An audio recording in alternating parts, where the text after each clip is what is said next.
So, what do you guys want to talk about? What do you guys want to talk about? Yes, we're the surprise guest in tonight's National Arena League convention.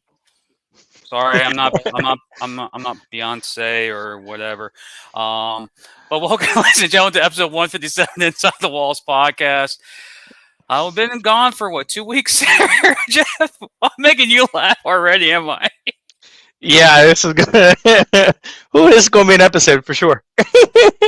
But anyways, to the families and friends of the National Arena League, in the words of our champion, Cody Rhodes, what do you want to talk about? Because we have 2 new additions into the National Arena League. The Borgia Shreveport Rubaroo and the Amarillo Dusters. So we're up to 11 organizations from Louisiana all the way up to Idaho, skipping Omaha and going all the way eastward to Wheeling. We are literally a national league and small growth.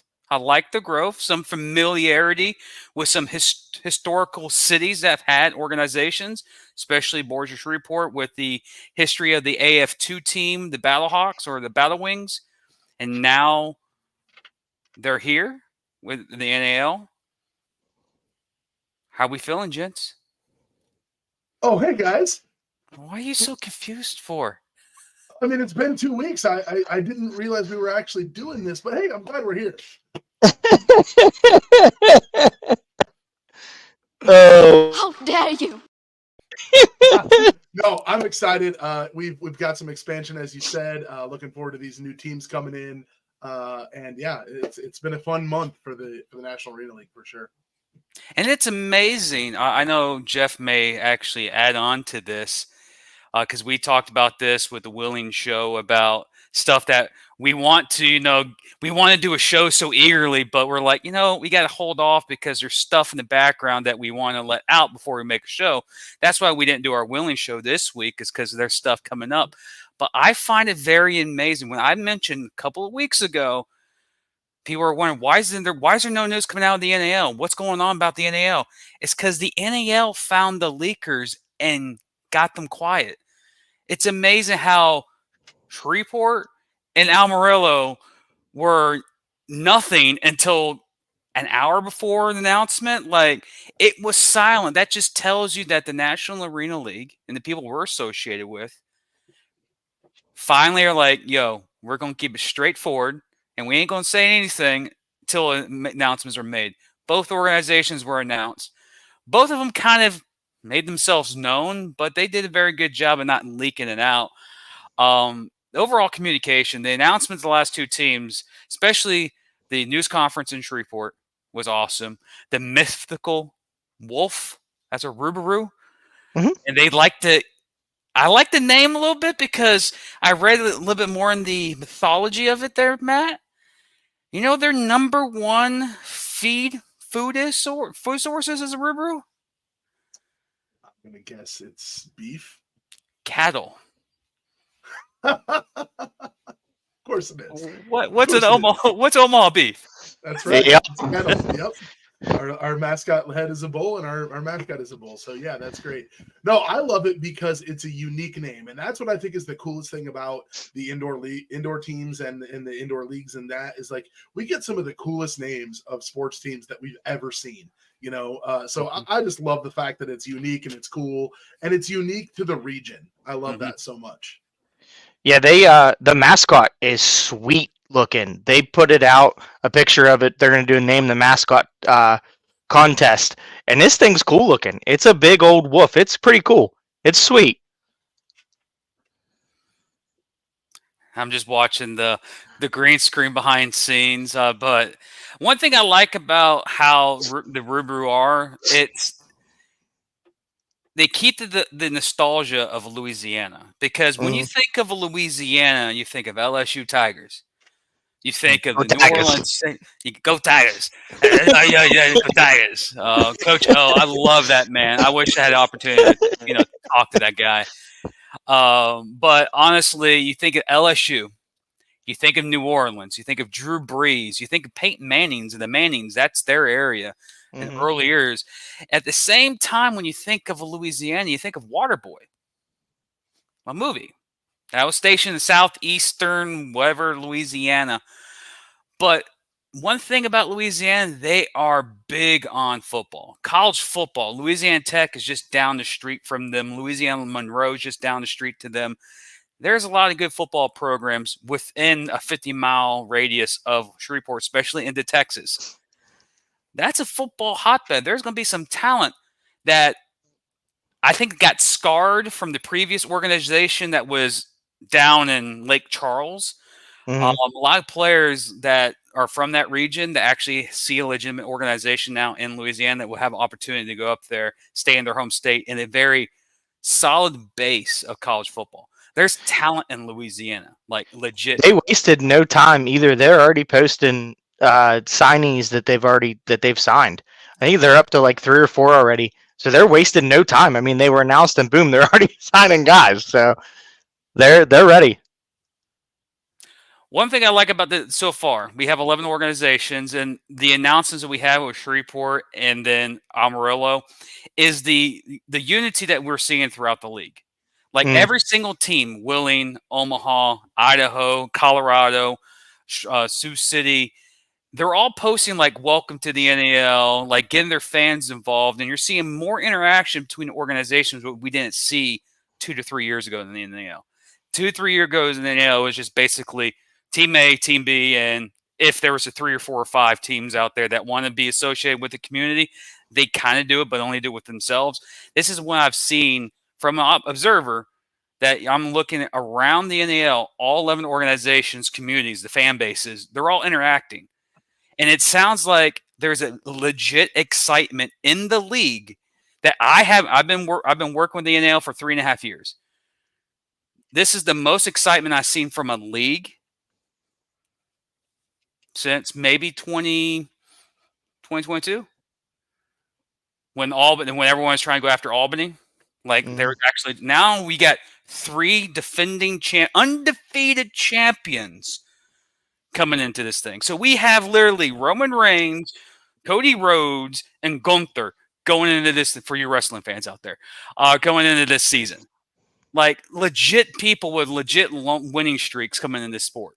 But we also have organizations that have been in this business that are willing to like strike back, like the Cobras. They're used to winning. They're not going to stay down forever. Willing. Coach Rez, he's been on both sides of the football. He knows what it is to win a championship and how to get there. And you look in Sioux City, homeboy, Coach Bev has been around the business. He knows how to do things. This league is, in my opinion, based on the team. I'm not going to leave out Columbus and Corpus Christi and all these other organizations. I'm really pumped about this league. Like, yes, a lot of these organizations are not what they were the ones, was it the old CIF? It's not. We have a joint of 11 organizations so far, and the excitement is there. Like, this is legit for me as a person who's watched arena football for my whole life and covering the NAL. This is the most excitement I've seen in a long time. We actually can see regional rivalries already form, especially from the Pennsylvania region between us and Wheeling and Harrisburg and Wheeling and Carolina. But with these new additions of Shreveport, it helps Columbus, helps Corpus Christi, helps Omaha, maybe a little trip down there too. And Amarillo, we're getting the regional style game back, and that's one thing I'm excited about. And that's what makes the fans more interactive and more entertaining because traveling won't be as difficult, let's say, like it was last year. Yeah. Between Carolina and Idaho. That's a One lot. thing that I can Yeah. One thing that I can attest to for you, sorry to interrupt you there, Jim, but one thing that I can go ahead. You can interrupt me all the time. I don't care. Yeah, one of the things that I can talk about definitely is the fact that the fans here in Omaha are really excited about these new teams that we are going to see coming into the league this year. Just talking to some of our fans this last weekend, we got a special sneak peek of something we're going to talk about in a little bit here on the podcast. And talking to them, they were all really excited about, some of the people have been around for the entire time that the Beef have been here. So bringing back teams like Shreveport, but somebody commented and said I needed to wake up. But I was on here looking at the signings that the Rougarou had because I know there were some big ones. And I got to tell you, former NFL wide receiver with the Indianapolis Colts, Eric Thomas, former CIF and Billings Outlaws player Denarius Antoine, two really big signings right there for the Rougarou. Denarius Antoine, I watched that guy play in the CIF for 2 years. The guy was awesome. He was legit. So looking forward to seeing him play again up close and personal. But just from the fan base from Omaha, a lot of excitement about bringing in these new teams. And I think some of that had to do with like right? I don't know, Jeff, if you've had the chance to talk to any of the fans there, in Wheeling or whatever, but what's it been like over there, hearing from your guys' side?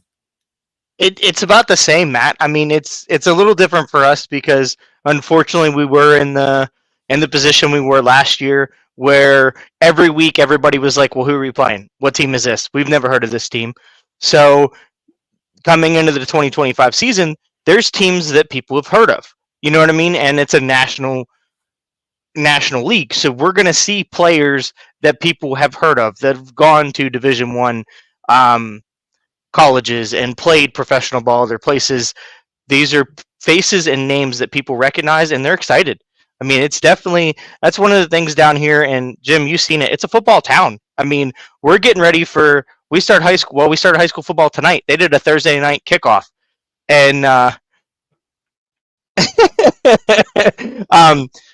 was talking about opposing teams, Coach, not our guys. Nothing, but Coach Rez, give me a little what for there. You're gonna get fired on your day off. No, I was working this morning. But no, I mean, we're getting ready to kick off high school football, and it's just one of those things that the area loves football. It doesn't matter what it is, indoor, outdoor, high school. It's just a great place to be, and the atmosphere is fantastic. Well, of course, we also know that this weekend college football finally gets going. And in 2 weeks, the NFL is here. Football is back. But for us, football never ends. And that's one thing I like about the enjoyment of the sport that we cover. Because half the nation just completely goes to bed after the Super Bowl. Like, oh, the football season's over. I don't know what to do.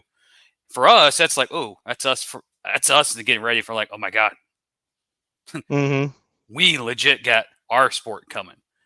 One of the things I want to mention about what's coming up this season is we see Coach Rez, we see Coach Negron, and I think we saw Darren Clark Jr. pop in. That's another assistant coach. I like the back and forth we're seeing with the coaches already. Already. They're all bickering. Yeah. They all come to this podcast and they comment and they're like, all right. So I know we're the official podcast in the National Arena League, but at the same time, I think we're going to be the instigators to some rivalries that we don't expect they're going to start. Yeah. Them coaches stay ready. They don't. Because Jeff, me and you do the Willing show, and we know that Coach Rez is a holding punches back. If he wants to throw straight at somebody, he holds receipts. He's got receipts. He'll throw straight at somebody. He'd be like, someone would be just walking down the street, and someone would just get punched down nowhere. So who the poor person's like, yeah, that's Coach Rez. Who's Coach Rez? Just throwing straight. Just keep going. Is it March yet? Is it March yet? Yeah. Is our March Madness here? That's the question. And speaking of March Madness, I do have a banner for this. Send Inside the Walls podcast to your city this offseason. I want to go to a couple of destinations. We do know about two locations are in Sec Pack. We have a merch store. Go get your gear there. Work in progress. Help us help you. And we'll go live. We'll do like a college football game day type of thing. Me and Jeff already kind of did it in Willing earlier this year, which was exciting. But we want to do amongst the people, the fans of the National Arena League. So we have a merch store. The link should be in the description on YouTube and will be uploaded on Facebook once I get done with the show today. So there's a individual that we had behind stage, and he kind of made a commercial on his page, and we're going to have it posted. We're going to play this. We're going to take a little bit of a break, not a long break, because this man I have considered to be the greatest of all time in this sport.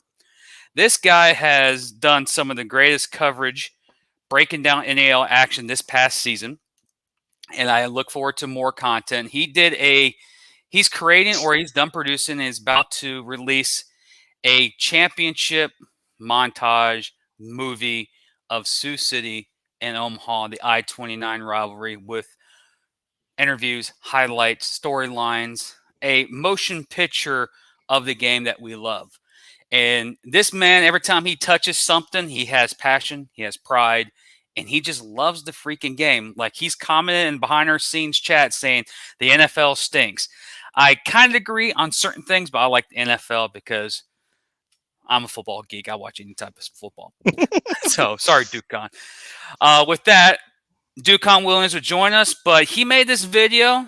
I want him to do his conversation. We'll be back after this with Ducon Williams as we break down what he's bringing for you this Saturday on YouTube, Facebook, I think Twitter. I think there's multiple ways you're going to watch this, but we'll be back after this with the GOAT, the greatest of all time, especially for the indoor community, Ducon Williams. We'll be back. Hey, Beef Nation, NAL fans everywhere.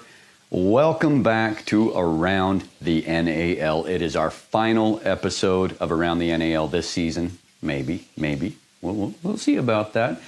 But the National Arena League gave me a wonderful, wonderful privilege this year to actually create a show. And it's been a wonderful ride getting to talk to coaches, players, owners, etc., and follow the league as it's gone on, and the amazing, amazing highlights, the spectacular plays. It's been a wonderful, wonderful ride. But we wanted to cap it off with something phenomenal. And you couldn't get any more phenomenal than the way the championship game ended.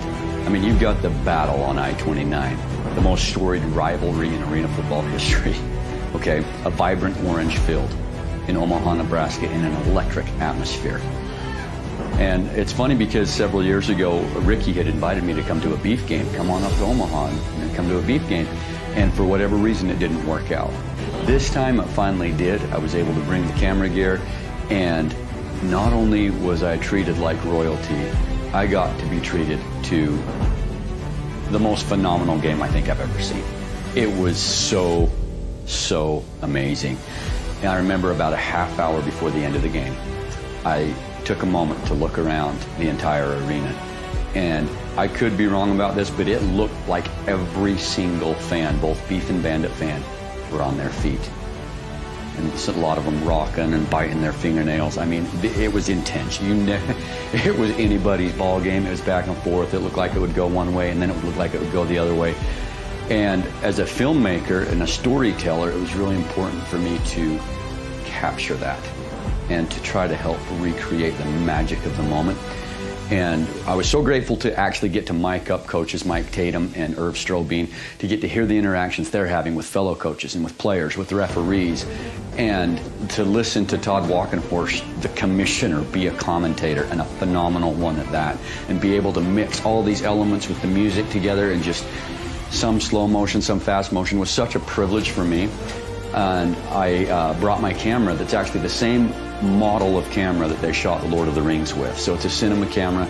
It was such a privilege to be able to try to capture these moments with a cinema camera, because I wanted it to feel like a movie. And I sure hope it does. I hope you guys enjoy it. The best part about it is you don't have to see this ugly mug even once. So enjoy the National Arena League cinematic recap. Thanks, guys. I appreciate your support.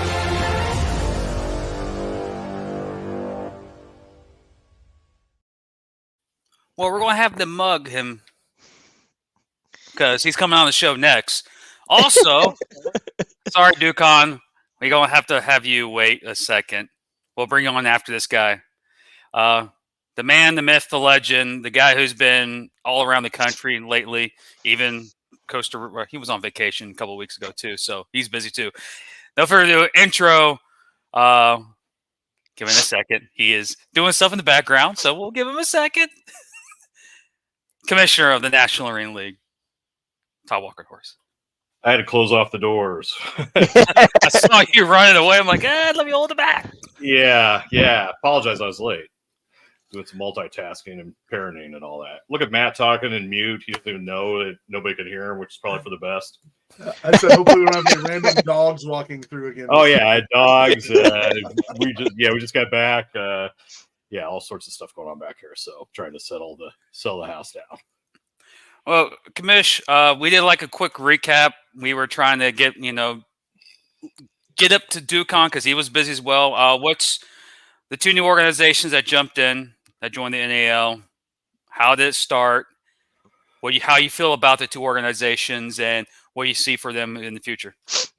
So we'd be referring to Amarillo and Shreveport, I believe is the last two.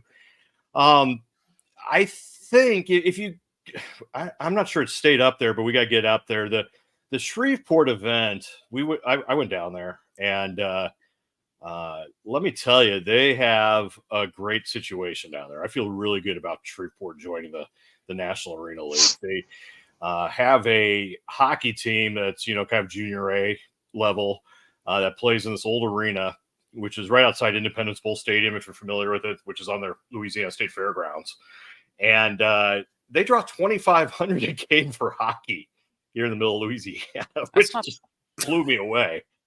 And I think they're called the Mud Hens or something. I gotta go back and look. So if I'm wrong, I apologize there. But a lot of their infrastructure in the organization, game ops, promotions, tickets, all that are going to be used by the Rougarou in Shreveport. So they've got some good synergy, and I think they got an instant fan base that is excited about it. And the one thing that they have that, is a benefit to them is their arena Mudbugs. Okay, I knew I'd get corrected. It sucks when you don't know everything. A lot of times you want to think you do, but then you find out you don't. It's a sad day. But their organization and their arena wants the client or wants the tenant. So they wanted the indoor football, and that group looked at a bunch of different places. And I remember them calling when they visited these guys. I go, "This is where we're going." They felt welcome when we went to do the press conference. I mean, everybody's there, everybody's looking, reaching out, and they want to make it work. And like I said, I think they got a built-in fan base with that hockey team already down there. So, just based on the time that I got to spend down, there's a short time, but the people I met, they got a lot of good people in place. And I think they're off to a very good start. And they're already got sponsors and ticket sales and whatnot. So I feel really good about them going forward here in NAL. Amarillo, as you guys probably know, was part of the AIF last year. Semantics, whatever. I know people get all worked up about whether it's a merger or whatever, but I mean, AIF ended, and then we took teams that were interested in coming over. A couple of them were, in our due diligence, were accepted immediately. So I mean, it looked like a merger, but in essence, again, that league ended.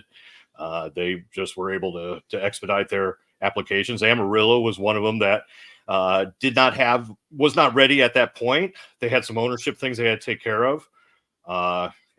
And this is, a business, you can't really fake it. I mean, you saw what Amarillo did on the field last year. They had a few issues, and we are aware of that as well. And we went through and we worked with Robert to see what they want to do. They needed to change the ownership makeup. They needed to change some structure on the back end and do some other things that we do for our assurances for the National Arena League, and they did that. So, the ownership groups, which is our board of directors, voted them in, and looking forward to Amarillo, which is, you guys know, has been a strong market in other leagues that I've even been involved in, previously. So, it's a good fan base, and there's some work to do there. It's wasn't a great year last year, and they were dark for a couple of years too during COVID. But again, good potential for that league, and looking forward to see what we can do there. So the only thing that I've noticed that I think went off without a hitch in Shreveport is that everything was perfect besides the backdrop. Freaking banner, yeah. It's like you think we can get that right? But no, I mean, that's just if that's the worst thing that went wrong that day, and I think it was, ironically, I can live with that. The people we got to talk to a lot of people who, and if you want to Google that, because I know the news networks got the full press conference on there too. I was excited about it. The one little history I kind of liked, I took some pictures of the arena. I don't know if they got up or not, but it was built in the 50s, so it's 70 years old or whatever. It's kind of like a dome arena, but it's been well maintained for hockey, and it's got high ceilings. It's a good facility, and I kind of talked about it. I'm wearing my Seahawks shirts, but I started with the Seahawks back when we still played at the Kingdome, and when we were there, the first couple of years that I gone out there, and that was a concrete structure, and that's where the 12th man concept came from, with them, because that was a loud place. And this has got the potential to do that, because it's just steel and metal, and you just see that the sound's going to reverberate in there. So it's going to be a great environment for indoor football. And the historical part was, I got told this, I didn't know before I went. You've heard of Elvis, right? Elvis has left the building. You've heard that phrase. Mm-hmm. First time that ever happened was in this arena. That's the first time they made that announcement. Elvis has left the building. That started there. So just a little fact. There's been a lot that's gone on there. Like I said, great football town. They've supported the Independence Bowl for nearly 50 years. It's right in the shadow of Independence Bowl Stadium. And as a gambling addict, I didn't realize there were casinos right there near the hotel. It's like a whole strip down there. So I'm going to more games for sure during the season. I can't wait. At least you admitted it. Hey, you got to know your faults, your strengths, however you look at them. Well, also, we mentioned how Louisiana is just a big-time college football state. There's, Louisiana Tech, that's about, 30 miles to the east. La Monroe is even maybe closer than that, maybe a little in Monroe. And Texas is literally right across the street. Yeah, I mean, it's college football. It's pro football, obviously, too, with, the Saints. You're actually closer to Dallas. I flew into Dallas, actually get to Shreveport. Mm-hmm. So, I mean, yeah, it's a football hotbed. I'd like to get some more Texas teams. I'll be honest. I don't know if it's going to happen this year. But, I mean, to get that Southern presence, I think is really critical for the long-term growth of the NAL. So, I feel much better about the footprint, and obviously because of the number of teams than we were, this time last year, to say, or how we ended the season. I'm not saying anything there that's going to surprise anybody. But, we got work to do still. I see people, and they're like, why do you take these teams, whatever. It's going to be a work in progress. I never sugarcoat this. That, right? There's teams that, are going to do well. There's teams that aren't going to do well. There's going to be teams that we have to help. And let me be clear, too. Our schedule is not out yet. And, I'll be the first to come out and say it right now. The difference now compared to a year ago or previous years, we still have a due diligence process, okay? And before those schedules come out, we got all the check boxes. You got to do all these things. And if any of our teams, I mean, Omaha, whoever, can't do that, they will not play in the National Arena League next year. So, I'll say, yeah, I got 11 teams right now. Does that mean I'm going to play 11? I hope so. If I play 10, I mean, it's not the end of the world. But our number one goal is to do all this work now. And when that schedule comes out, we don't have that, obvious embarrassment and, the issues that come up with losing teams during the season, because that's obviously something that just does not help our teams or fans in our league. So we have seen the expansion, been very Southern and a little bit more Eastern. And, you're looking at it from a fan perspective and you look at the geographics of everything, Idaho's kind of out there on an island right now, kind of on their own. Has there been any thoughts of like, how are we going to help them with their travel situation and that kind of thing? Or, what's your guys kind of, without giving away too much, what's kind of your contingency plan? Yeah. I mean, the best part is they are out there, as I mean, you can look at a map, but we have more teams now. So there's more teams that are closer. I mean, when you look at what they had last year, there's obviously less teams, less options. And even the teams that was close, I can only make them play them one time. Once you start putting together the open dates, everybody's got to play everybody. You just don't have a lot of options. And that causes you more long trips and expensive games. So, we obviously are going to be very intentional with scheduling. We are, budget conscious. I'm going to have teams that are going to, really be rivals and, probably play each other 3, maybe 4 times during the season. I'm not going to, pass up opportunities for that. And, Idaho is obviously got better trips and some worse trips. But what we cannot do is just bring a team in just to have a team, because we've seen what happens when we do that. We have to bring in teams that are strong. We can't, scrimp on those requirements. I've got targets. I think we've talked about that before. We even started some of this expansion.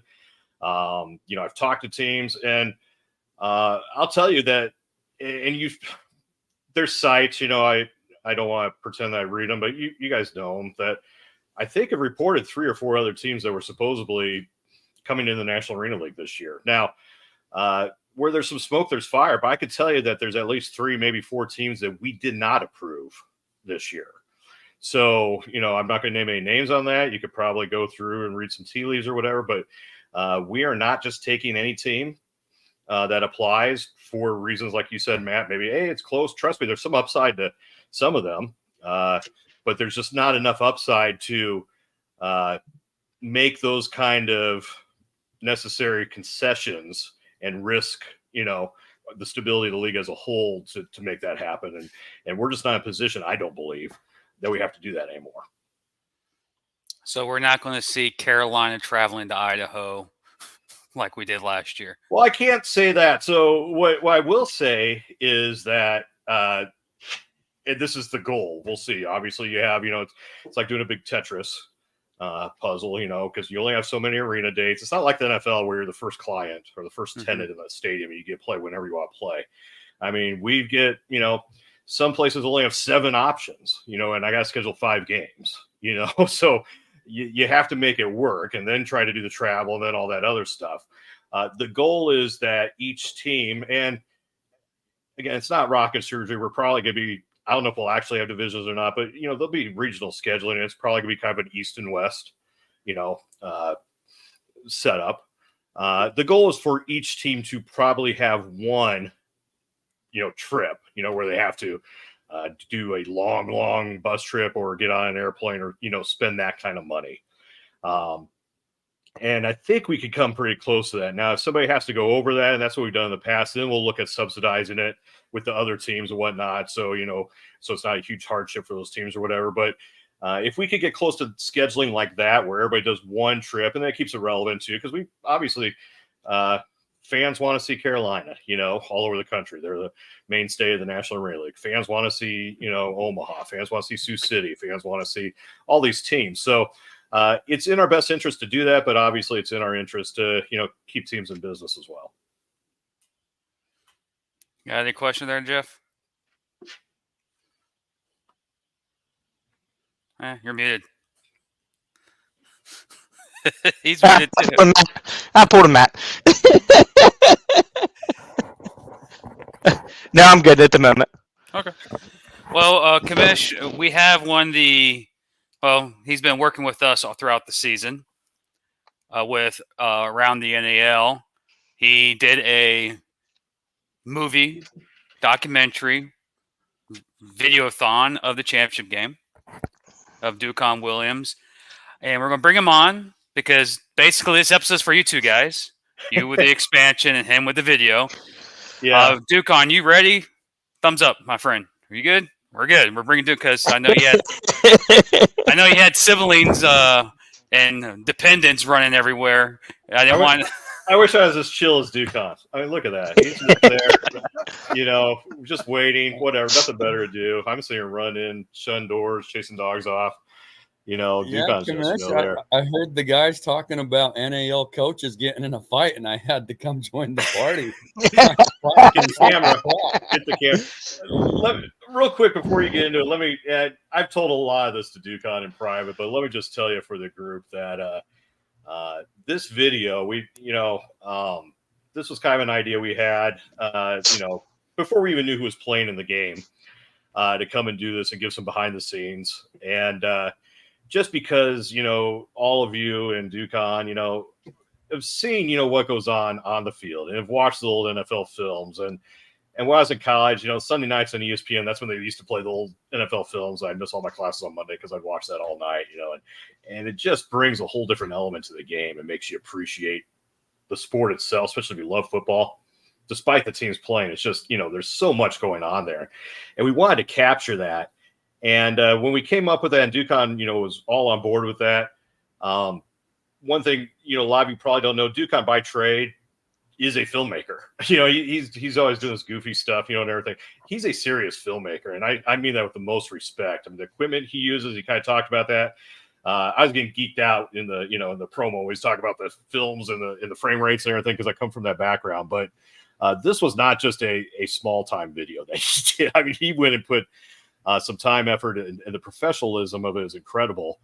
And it turned out beyond, I mean, it helped that we made the game close too, but it turned out beyond anything that I had even imagined when we first discussed doing that. And then one more thing, what you guys probably don't know is, and Duke, I can tell you this, is we had actually discussed him coming down, being part of the trophy celebration before the game. And the game got so tight, so intense, so much going on. He never came down because he just kept that camera rolling. And that's what, professional filmmakers do, is they just keep documenting the moment, right? And he passed that up to bring you some of those moments towards the end. So hats off again. I've told Ducon this in private, but just so you guys all know, I mean, it's an incredible piece. We debuted it in Omaha last week, showed really well. So I hope everybody gets a chance to check it out this week. It's definitely worth watching. So Ducon, you don't script your finishes, so it wasn't scripted.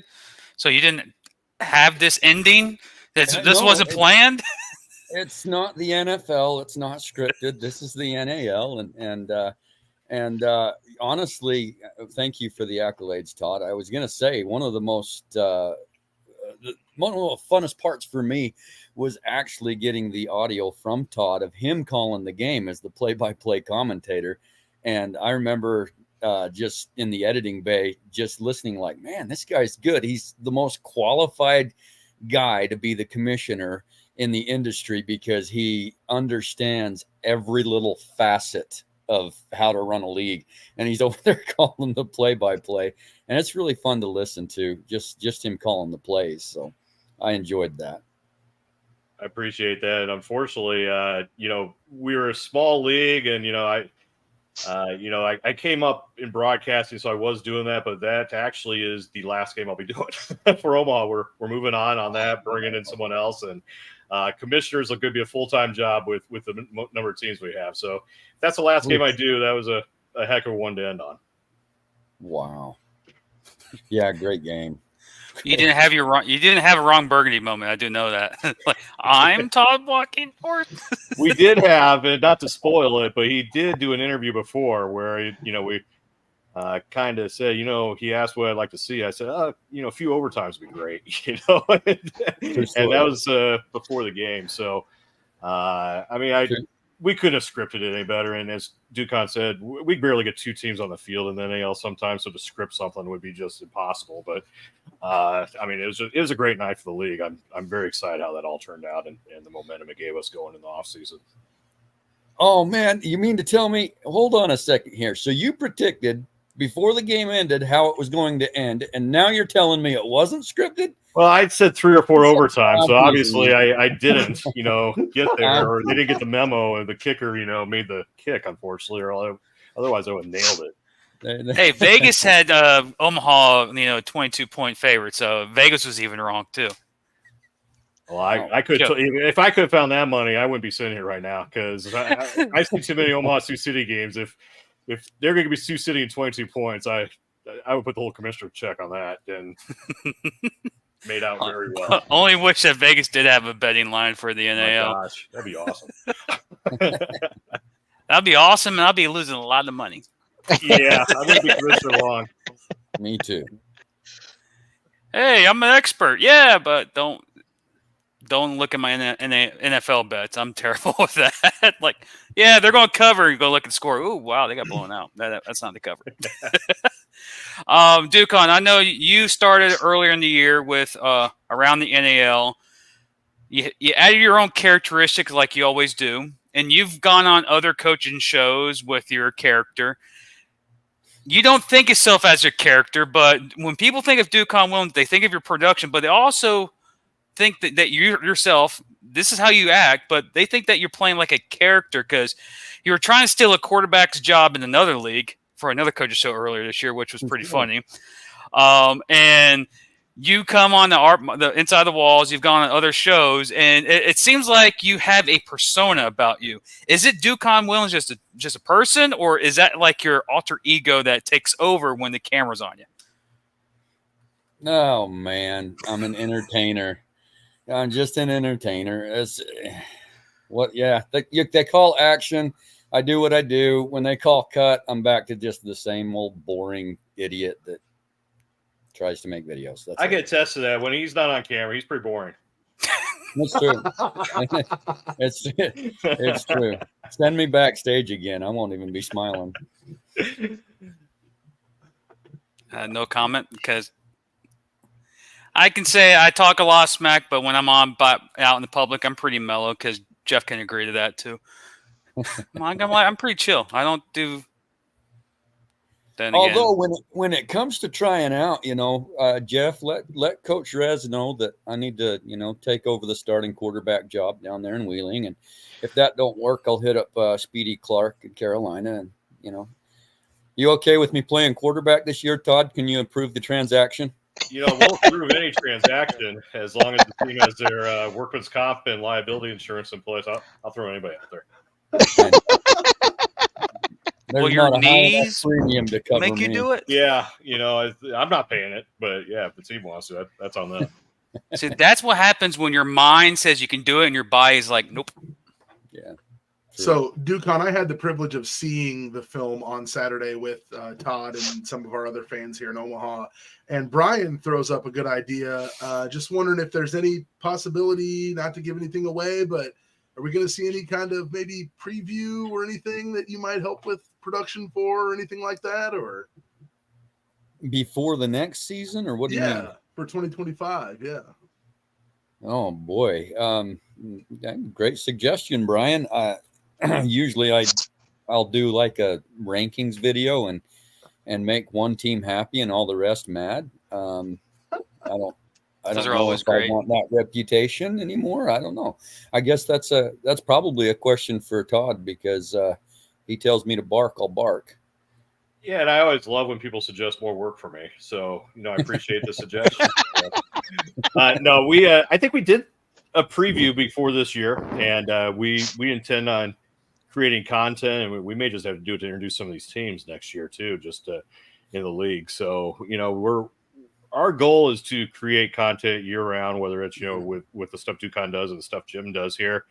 And we working will be doing previews too, by the way. Yeah, we'll be doing previews, and we're really working as a league to, kind of use our content in beneficial ways. So, I think we'll see more of the coaches' shows through, a network like Inside the Walls podcast and whatnot, because it makes sense for us to, collaborate and keep all that stuff central. So that's stuff we're working on during the off season. It's something that people have been around me, and, I've got some background in broadcast. I worked in the NFL several years, so I get some of that, but I've been preaching it for years. We got to do this with content. We got to monetize content. And it's just like, glazed eyes. But this year, finally, we're just starting to see, everybody's starting to get it now. Everybody's starting to see when we put out stuff like this, how, it makes the league look better. Obviously, we get a return on it, So, I think everybody's starting to get it. And when we have more content, more quality content, it's all good. So we put an effort into it. I mean, that was not an accident. And I got some people on here that contribute to that. I thank them for it. But the other thing that I also, don't like is just, crappy content or poor content. We don't do content, just do content and want to look amateur, semi-pro. So we kind of try to keep some standards on that too. And that's a very intentional, strategy from the National Arena League. Well said. Jeff, Matt? I'm just laughing at the comment section. The comment section on these shows is just fantastic. Once again, coaches and fans and everything else. That's one of the best parts is the comment section. I'm sorry, I'm cracking up like every 3 minutes because I keep reading it. It's hysterical. I didn't even realize we had a comment section. I'm now catching back up here. How about that? I'm on the wrong tab here. Well, I think when we talk about the excitement of the 2025 season, I've talked a little bit with Todd outside of things or whatever, just about his vision of some of this stuff that he's talking about with social media and different platforms and all this stuff. And I'm super excited about the possibilities that we have for the NAL this next season and moving on and going beyond that. And I know, Todd, you guys were talking about how the league is going to have a standardized set of like graphics for the broadcast and all that kind of stuff. And, I get excited about that as a fan. And then as a podcast host too, just seeing the possibilities that we have for something like that with the NAL. Yes. Well, some of it's just a matter of doing it. I mean, I hope, I'll take some credit for it, I suppose, but, one, we can bring the idea. So I guess that's kind of what I do, but, it's a matter of everybody implementing it, and we've got teams that do that now. I'm very excited about the ownership groups we have, and not saying I didn't always have owners like that, but I haven't, and it's really, I work at the pleasure of the owners. I tell them that all the time on the call, especially if they disagree with me on something. I'm just like, hey, you can fire me at any point. I work here for you. And it's to make them better. So, I've made it this far, so that's probably a good thing. But that also means that they, like what we're doing and agree, and we're all on the same page. And that, again, we had kind of talked previously about the league meetings. We saw it this year. This is the best league meetings we had. Everybody was exchanging ideas. And a lot of it's business. Most of it wasn't football even. It's just how to make, the teams better, the game day experiences better, sales better and whatnot. And it wasn't a matter of, we don't want to tell our secrets or anything. Everybody understands, the other thing I always tell them is, we're as strong as our weakest team, so we need everybody to be strong. It doesn't do us good. We saw it last year, and, I don't shy from it. It always cracks me up when I read the comments like I don't understand. Yeah, I lose a team during the season. That sucks. There's nothing good about that, and trust me, I go out of my way to make sure that does not happen. But during this time of year, we're doing everything we can to make sure that does not happen the opposite way, right? We want our teams very strong.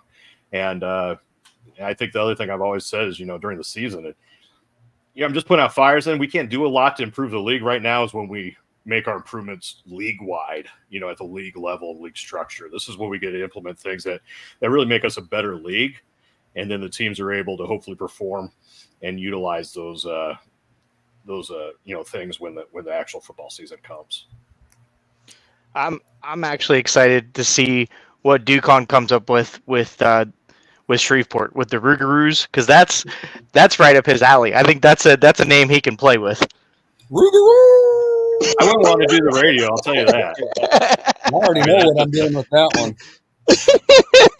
The Ruse, they'd be the Ruse. I couldn't say Rougarous although if I'm you're gonna from apply there, for the mascot job down there. Yeah, if you're down there and you speak that Cajun, that they say it right. I can't even give it justice. It just sounds like a mouthful of marbles or something. But yeah, it rolls right off the tongue when they say when you're down there. I'm just like, yeah, that.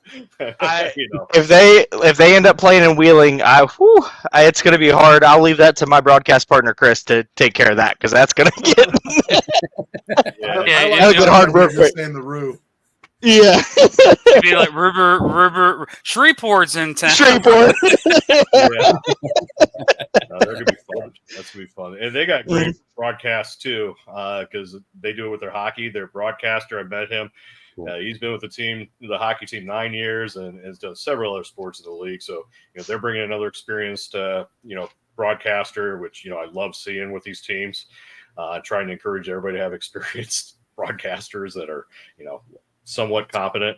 I know that doesn't always happen. I understand the level we are, but again, those are things that show real well, and the fans enjoy and appreciate. So, Commissioner, do you know what a Rougarou is? I actually posted it. It's you got to get the explanation. It's some sort of a mythical, it's like comes out and eats your kids, when they go to bed or something, and monster that comes out of the bayou. I don't know, something like that. But they actually have one, and if you go to the Shreveport, they have it costs $300. It's like this big old monster. It does this. We were actually trying to put the NAL footballs up to it, but we couldn't quite get on before, and eyes were red and all that. It's actually pretty cool. But it is, as mentioned, there's some sort of urban legend, a werewolf. It's kind of mythical, and I I think it's like Bigfoot. It's mythical until it shows up and eats you. Then But you know its primary food sources, right? I've heard, yeah, and they're gonna have to get in line. Beats got a lot of targets on them this year. And one thing I did learn, Matt did mention, I was at the premiere last week of this film in Omaha, and he'll tell you what dumbass I was. I mean, I got up there and told the fans, you guys aren't going undefeated forever. I mean, they loved hearing that. I mean, that was pretty much the end of my speech. So you found out commissioners of FanFest fun, huh? He may or may not have gotten booed off the stage. Yeah, I had to pay my own tab. I'll just put it that way. He went in as a hero. He left as Roger Goodell. Everyone boos. So I felt pretty good about that. So that's like you've said to us before, and any podcaster out there, if you don't have haters, it means you're not doing the job. You're not doing it right. Yeah, I mean, I don't need people to know my name like some other leagues commissioners last year, but I'll try to stay as incognito as I can. But easy, Jeff. Well, anyways, we've been on for a while. How's August, September? What's the upcoming schedule for the NAL league side? We are finalizing. We've got a couple other teams we're looking at. May or may not come in. Again, like I said, just because we did do due diligence on them, they applied, didn't mean we took them. We're, confirming all the teams that are current members, make sure that they are, ready to go. And then we will actually probably next weekend start putting together the first drafts of the schedule. And then hopefully, once we know all the teams are solid and whatnot, hopefully we don't have to make several versions of the schedule. I know we've seen multiple versions of the schedule in the past that have been released. The goal is obviously to have one. That'd be great. But what you don't always see is even before they release them, there are several versions of the schedule because things change and go back and forth. So we'll get the initial, hopefully, schedule done in the next week or two. And then, we'll, once we're confirmed the teams, venues, whatnot, hopefully by the end of September is the goal that will get released public. Our free agency this year is September 1st. So you'll be seeing the teams. And because we had moved other teams in from other leagues and whatnot, that's why we moved it up. There's no point in holding it for this year only. It's usually October 1st. But so you'll see a lot of signings coming up here, probably about a week or 10 days as well. So I know teams are getting very excited on that. I have to get some of them to settle down and hold off on some of these players. But so that's going on as well. And, I've seen a lot from the NAL for, I guess we haven't played a game in, 6 or 7 weeks now. So, we're seeing a lot of good things from the teams that are continuing to promote themselves, fan experiences, working with their sponsors and doing a lot of good things in their communities. And of course, we got outdoor football season too. And a lot of our teams, a lot of our coaches, that's something, a lot of our coaches in the NAL work in the outdoor game too, whether it's high school or college or whatnot. And, they're great coaches, so they just continue their skill, their craft, doing that as well. And so it's a busy time for all of our guys. Well, I know Ducon doesn't like talking about that other league. Talk about the NFL, the big one. Season starts. You're wearing the Seahawks shirt. What are your thoughts on the Seahawks this year? Yeah, I probably can't say a whole lot. It's going to be, anytime you have mass change from a coach like that and quarterback and Geno Smith, I believe, is hurt, they're going to struggle. I mean, it would be hard to be as consistent as they have been with, the changes that they've had right now. John Schneider's their general manager. I've known him since we were both in Kansas City back in '98. And I know that I think he's been in Green Bay, in between there and whatnot. I know he's always wanted to kind of build everything. I think that's, this is really his first chance to do that with his own coaching hire and now, with his own draft picks and whatnot. So I think the Seahawks, nobody ever says they're rebuilding, but I think they're probably 2 or 3 years from being whatever it is that he's envisioning. Yeah, Seattle's going through major changes, and when you're in the same division with San Francisco, you're like, do we really want to? You throw in, that salary cap thing and all that stuff too. You can't just go sign anybody, and you got to develop your quarterbacks and all that stuff. I mean, the NFL is a whole different animal, to get consistency. And then you have to get lucky and good, on top of it as well, and not get injured and all that fun stuff. So it's easier to be bad at the NFL than it is to be good consistently, is the one thing that your mistakes, you will pay for. Other teams will make you pay for them because everybody plays at a very high level, even the bad teams. So I know I'm a Jaguars fan. Yeah, well, so I think you make a change from a Pete Carroll. I mean, it just naturally you're probably going to take a little step because of the quarterback changes as well. That's been going on, not just the coach himself. I mean, it is possible to change a coach, but they've had quite a bit of change since the Super Bowl teams and the playoff teams the last couple of years. Ducon, I know you have to watch outdoor football. You don't watch the NFL? No? College? Nope, but since we're talking about Washington State, I've got a solution to your Idaho travel problem, Todd. We could, just send you up to Spokane, have a couple Sam Adams with Sam Adams, buy the assets and the trademark to the Shock, and boom, you got a travel partner with Idaho. Sam played for the Seahawks when I was out there, back in the late 90s. And so was he really? Yeah, he was with the Seahawks back then. And I probably won't be doing that. I'll just say that. between that and going to Spokane, those are two things that just aren't all that exciting to me, I'll be honest with you. I hope that answers your question, Jim. You asked me about the NFL. I'll turn it right back to arena football. Sorry. Hey, that's why you're the GOAT in this industry. You work, you do some great things with the camera work, and you have a characteristic about you. You have a persona. Like, I'm humbled. Thank you. If you watch some of his other stuff that with the team in San Antonio, he was trying to replace starting quarterback for the San Antonio Gunslingers, who I think he won the Offensive Player of the Year in the IFL, if I'm correct. Mm-hmm. So that just tells you what Ducon is. He loves the game.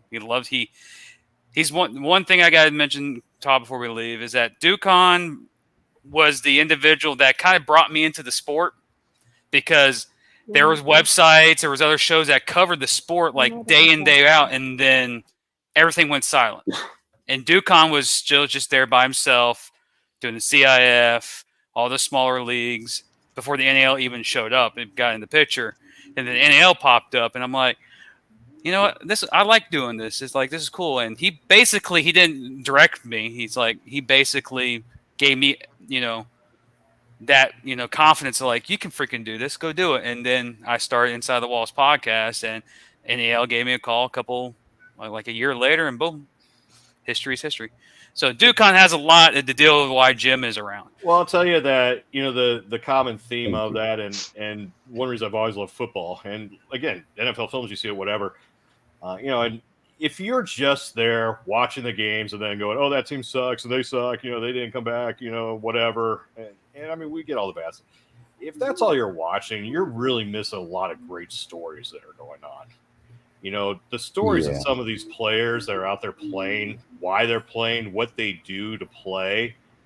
I mean, there are so many stories, and that's where I've always said that to bring some of those out.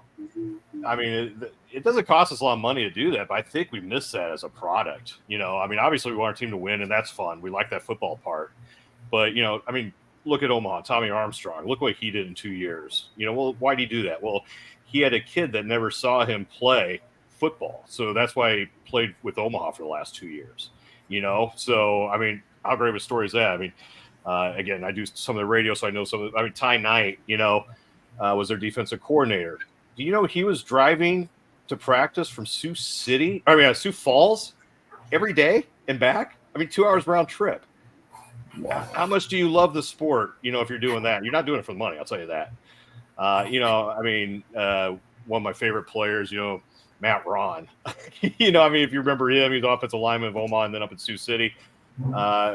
He was playing with Cleveland in the AFL, and Omaha, when I first started back in like 2012.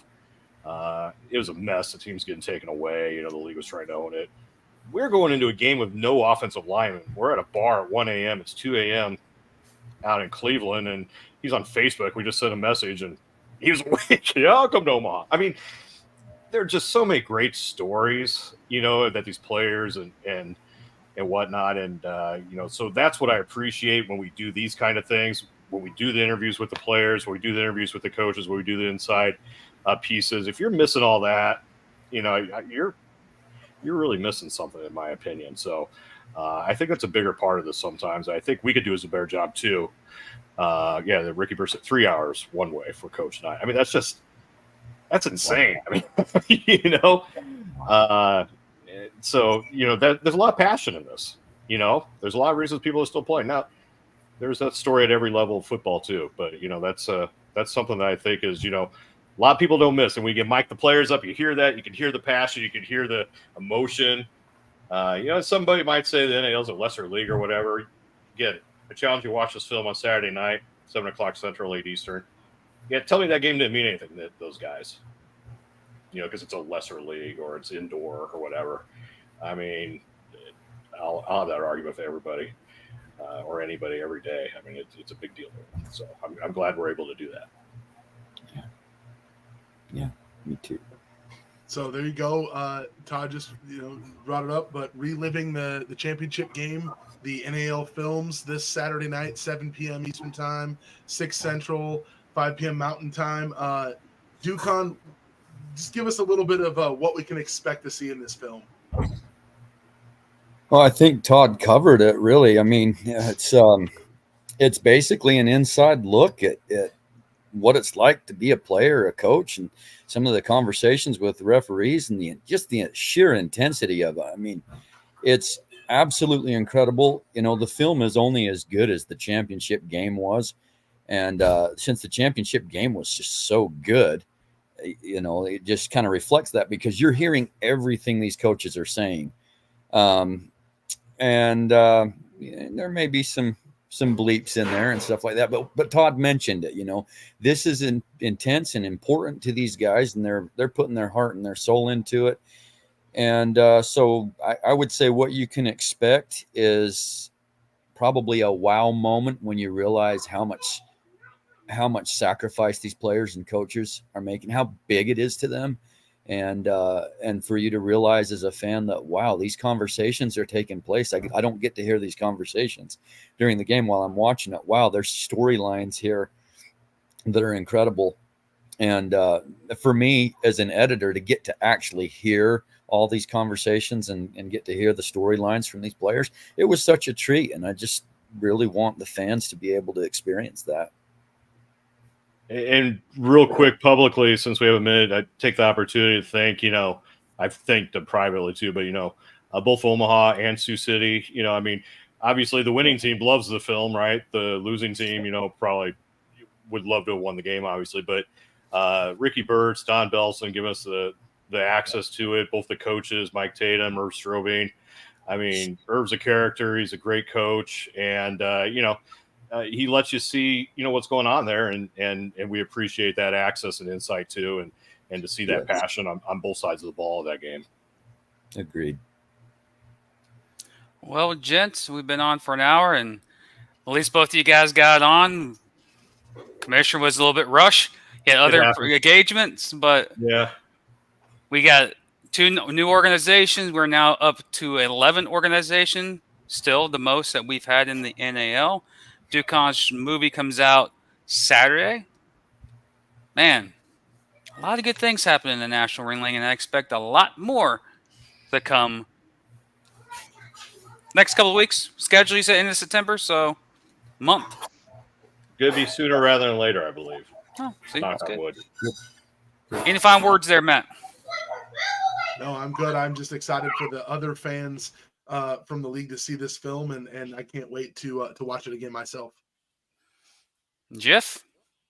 I haven't seen it yet, so I'm definitely excited to see an inside look. And I always loved watching the NFL films, and from what you guys are saying, it's set up like that. This is going to be fantastic to see the passion of arena football shown. And I love to hear coaches mic'd up because it's fantastic to listen to the passion that they have for the game. I'm excited for it to see, what happens in a day in the life of a championship game is going to be sweet. Ducon? I appreciate you guys having me, Jim, and for setting this up. And I just am really glad and grateful, like Todd said, to the organizations of the Beef and the Bandits and their owners and the coaches that were willing to be mic'd up. I'm just really grateful to them. And I don't look forward to seeing it because I edited it and I'm kind of tired of it. I hope other people enjoy it. That's not right. I know how that feels. You edit stuff and like, oh, man. Seen it 40,000 times. And the one thing about editing, which is it aggravates, I guarantee Ducon agrees with me, and even Matt, and you even Jeff, we all agree here. You edit it 40,000 times, and you play the video, and everyone's, oh, this is an awesome video, and you still hear that little cheek sound that you've been trying to get rid of. Like, damn, it's still there. Like that little sound will tick you off, but the normal listener won't notice that, and you're like it's still there, but it's too late now. So yeah, editing the. Well, I get afraid that Todd's gonna say, "I heard that, you amateur." I ignored it. Well, I mean, as Ducon said, though, it helped to have a great game, and what I think you'll keep seeing too. And we couldn't have scripted. I don't know how many plays, individual plays were made in that game. It's just like guys were just making plays on both sides of the ball, left and right, into the stands, picking balls off of, first row off the ground. I mean, it is unbelievable throughout the entire game how many individual plays and playmakers there were in that game. And, I'll put up their top games, of all time. I mean, if there's a better one, there's not too many. And I thought the Omaha Championship, their first one, a few years ago when they were down to the line and blocked that field goal, then I thought that was a pretty good ending. This blew it away. I mean, this was incredible. Sioux City had a chance. That's the thing you're going to see is both teams had 6 or 7 chances to win this thing. Yeah. And that's what made it incredible, Very intense, high drama. Coach Negron made a suggestion of not putting mics on him and Coach Rez this year. That might be a little bit too spicy. That's gold. A little too spicy.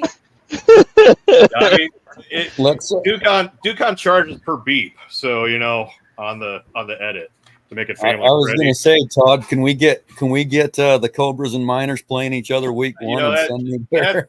That's a triple the time to clean it up, so we can put it there. Unfortunately, but it's just be a big long beep the whole time. It's just well, I mean, we look forward to doing more of this. It may not just be championship games too. I mean, actually, Ducon did do one during the regular season up at Sioux City as well. Early in the season, I think they're playing Oklahoma, and you obviously didn't get the fanfare of this one, but it had some freaking stuff in it too. So if you get a chance, I assume that's on your arena, your site, Ducon. Yeah, you can remind everybody what it is, but it's on the NAL YouTube page. Yeah, it's on the NAL YouTube too.